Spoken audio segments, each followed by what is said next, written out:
Nadreen अस्सलाम वालेकुम। आज हम आपको बताएंगे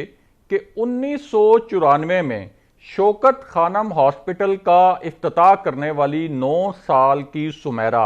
जो खुद भी कैंसर का शिकार थीं उस वक्त, वो अब कहां और किस हालत में हैं। और इसके साथ साथ आपको ये भी बताएंगे कि वजीर आजम ने जो कोरोना रिलीफ फंड कायम किया था उसमें अब तक कितनी रकम जमा हो चुकी है। और इसके साथ साथ प्राइम मिनिस्टर ने जो आलमी बरादरी और आलमी मालियाती इदारों से अपील की थी कि जो गरीब ममालिक हैं उनको कर्जों में रिलीफ फराहम किया जाए, उस अपील पर IMF और अक़वाम मुत्तहिदा ने क्या मस्बत रद्द अमल दिया है। और वो लोग जो प्राइम मिनिस्टर की इस किस्म की अपीलों का मजाक उड़ा रहे हैं, दरअसल उनका अपना क्या हिस्सा है गरीब और मुस्तहिक अफराद की मदद के लिए। अगर आप इस खबर की तफसील जानना चाहते हैं और आने वाले दिनों में भी अहम मामलात से आगाह रहना चाहते हैं तो हमारे चैनल को सब्सक्राइब कीजिए। और अब बात करते हैं आज के मौजू की। नाज़रीन, पहले तो वो लोग जो वज़ीर आज़म की अतियात और सदकात की अपीलों का मजाक उड़ा रहे हैं, उनके लिए हम एक छोटी सी कहानी आपसे और उनसे शेयर करते हैं। और ये कहानी है सुमेरा की कहानी और शौकत खानम हॉस्पिटल की कहानी। नाज़रीन, ये जो हॉस्पिटल 1994 में इसका जब इफ्तिताह किया गया तो इसका इफ्तिताह एक 9 साल की बच्ची सुमेरा, जो उस वक्त खुद कैंसर का शिकार थी, उन्होंने इसका इफ्तिताह किया। उसके बाद सुमेरा का इलाज मुफ्त इसी हॉस्पिटल में हुआ और उसके बाद इसी हॉस्पिटल से वो सेहतयाब हुई और आज वो इसी हॉस्पिटल में खिदमात अंजाम दे रही हैं। और इसके साथ साथ आपको बताएं कि शौकत खानम हॉस्पिटल में हर साल 400 से 500 तक जो 5 साल से कम उम्र बच्चे हैं, जो 5 साल से कम उम्र नन्हे फरिश्ते हैं, जो कैंसर का शिकार हो गए हैं, उनको दाखिल करना पड़ता है और उनका इलाज किया जाता है। इसके साथ साथ कुछ 7,000 के करीब 7,000 बच्चे ऐसे हैं जो कैंसर के मरीज हैं और उनका इलाज शौकत खानम हॉस्पिटल की OPDs में किया जाता है। और ये वो बच्चे हैं जिनके वालिदैन उनके इलाज का खर्च नहीं उठा सकते। और आपको ये भी बताएं कि सिर्फ 2020 में शौकत खानम हॉस्पिटल को अपना खर्च पूरा करने के लिए 11 अरब रुपए दरकार हैं। और इससे पहले भी हर साल अरबों रुपए कैंसर के मरीजों, खास तौर पर कैंसर का शिकार बच्चों के इलाज पर खर्च होते हैं। तो ये जो सारे पैसे आ रहे हैं, ये जो सारा खर्चा बर्दाश्त किया जा रहा है, ये सदकात और अतियात से ही बर्दाश्त किया जा रहा है। और अगर सदकात और अतियात ना होते तो ये जो हमारे नन्हे फरिश्ते जो कैंसर का शिकार हो गए हैं बचपन में ही, इनका इलाज ना हो पाता। तो इससे अतियात और खैरात की अहमियत का पाकिस्तान में अंदाजा लगाया जा सकता है। और इस वक्त जो आलमी तंजीमें हैं सेहत आमा के मुतल्लिक और जो आलमी इदारे हैं, वो सब इस बात को तस्लीम करते हैं कि पाकिस्तान जैसे मुल्क में शौकत खानम हॉस्पिटल का बनना, इसका कायम रहना और अब तक चलते रहना कामयाबी से ये किसी मुआजिजे से कम नहीं। तो ये उन लोगों के लिए एक कहानी है सबक आमोज जो प्राइम मिनिस्टर की अतियात और खैरात की अपील का मजाक उड़ाते हैं। इसके साथ साथ आपको बताएं कि वजीर आजम ने कोरोना रिलीफ फंड जो कायम किया था, जिसका मकसद था मुस्तहिक और निचले तबके की मदद करना, उसमें सिर्फ 15 रोज में 1.5 अरब रुपए जमा हो चुके हैं। और ये जो फंड है इसमें तेजी से इमदादी रकूम आने का सिलसिला जारी है। अब इस मामले पर भी बहुत से लोगों ने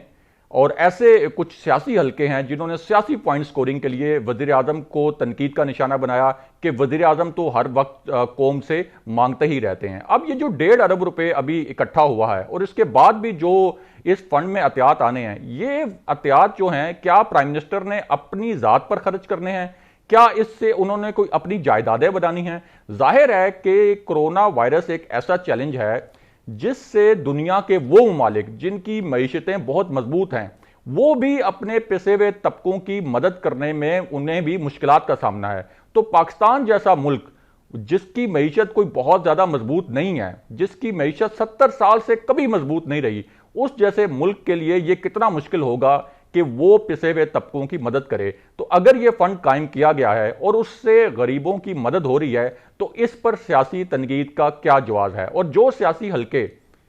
प्राइम मिनिस्टर की इस अपील पर उन्हें तनकीद का निशाना बना रहे हैं, तो उनसे यह भी पूछना चाहिए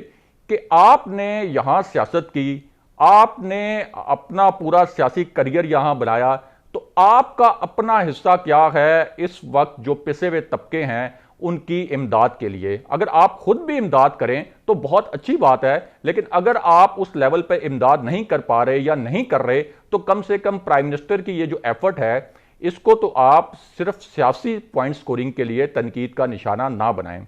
इसके साथ साथ आपको बताएं कि प्राइम मिनिस्टर ने आलमी मालियाती इदारों और आलमी जो बरादरी है उनसे अपील की थी कि जो गरीब ममालिक हैं और जो तरक्की पजीर ममालिक हैं, उनको जो उनके जो आलमी कर्जे हैं, जो बैरूनी कर्जे हैं, उन कर्जों में नरमी की जाए और उन्हें रिलीफ फराम किया जाए। अब इस पर भी यहां कुछ सियासी हलकों ने बहुत तनकीद करनी शुरू कर दी प्राइम मिनिस्टर पर कि प्राइम मिनिस्टर जो हैं वो क्यों इस तरह की इमदाद मांग रहे हैं आलमी इदारों से। अब यहां पे तो प्राइम मिनिस्टर पर कुछ हल्के तनकीद कर रहे हैं, लेकिन आपको बताएं कि जो आलमी इदारे हैं, सबसे पहले तो अक़वाम मुत्तहिदा जैसा अहम तरीन इदारा, उनके जो सेक्रेटरी जनरल हैं, उनके तर्जुमान ने वज़ीर आज़म इमरान खान की इस अपील को सराहा है और कहा है कि आलमी मालियाती इदारों और आलमी बरादरी को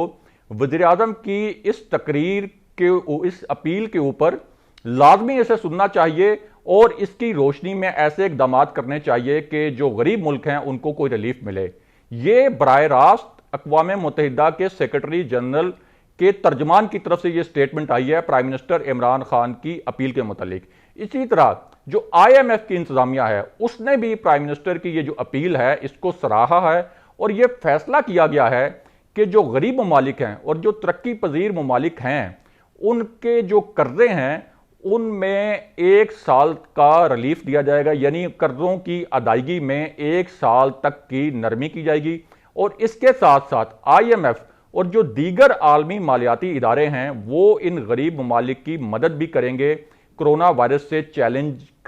के चैलेंज से निमटने के लिए, ताकि वो अपनी मईशत को भी थोड़ा सा संभाल सकें और अपने जो पिसे हुए तबके हैं उनकी मदद भी कर सकें। अब एक तरफ तो प्राइम मिनिस्टर की ये जो अपील है उसे आलमी सतह पर सराहा जा रहा है और इनफैक्ट बहुत से जो दीगर ममालिक हैं, प्राइम मिनिस्टर की इस अपील को जिस तरह से सराहा गया है और इसके नतीजे में जिस तरह से यह फैसला भी किया गया है कि जो गरीब ममालिक हैं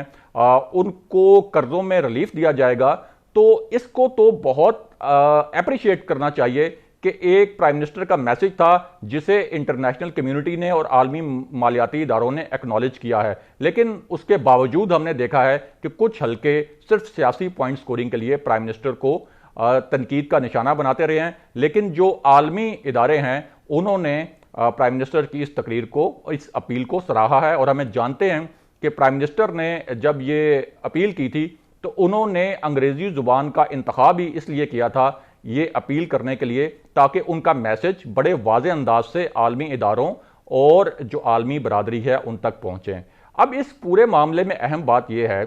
कि कोरोना जो है वो एक बहुत बड़ा चैलेंज है, एक बहुत बड़ी आजमाइश है। और जब कोई बड़ा चैलेंज किसी कौम को दरपेश होता है या कोई बड़ी आजमाइश किसी कौम पर आती है, तो कौमें जो हैं वो मुत्तहिद हो जाती हैं। इस वक्त अगर हमें इस चैलेंज से निमटना है तो हम सबको मुत्तहिद होना पड़ेगा, सब सियासी जमातों को मुत्तहिद होना पड़ेगा। इस वक्त इमरान खान पाकिस्तान के प्राइम मिनिस्टर हैं, इस वक्त हम सबको तमाम सियासी तासुबात और जो दीगर हमारे इख्तलाफात हैं उनको भुलाकर हर सियासी जमात को और हर इदारे को प्राइम मिनिस्टर के साथ खड़ा होना पड़ेगा, क्योंकि ये वक्त इकट्ठे होने का है, ये मुत्तहिद होने का है। और ये जो कोरोना वायरस का चैलेंज है इससे सिर्फ मिलकर ही निपटा जा सकता है। बाकी जो सियासी पॉइंट स्कोरिंग है उसके लिए बहुत वक्त पड़ा रहा है, और जब ये कोरोना वायरस का चैलेंज खत्म हो जाएगा तो जो लोग सियासी पॉइंट स्कोरिंग करना चाहते हैं वो उस वक्त अपना शौक पूरा कर सकते हैं। नाजरीन, आज के प्रोग्राम में हमने आपके साथ जो खबर शेयर की, आज हमने आपके सामने जो तज्जिया पेश किया, इस पर कमेंट कीजिए, इसके मुतालिक फीडबैक दीजिए और अगर आने वाले दिनों में भी आप अहम मामलात से आगाह रहना चाहते हैं तो हमारे चैनल को सब्सक्राइब कीजिए। अगले प्रोग्राम में कुछ मजीद और अहम खबरों के साथ हाजिर होंगे। तब तक के लिए खुदा हाफिज।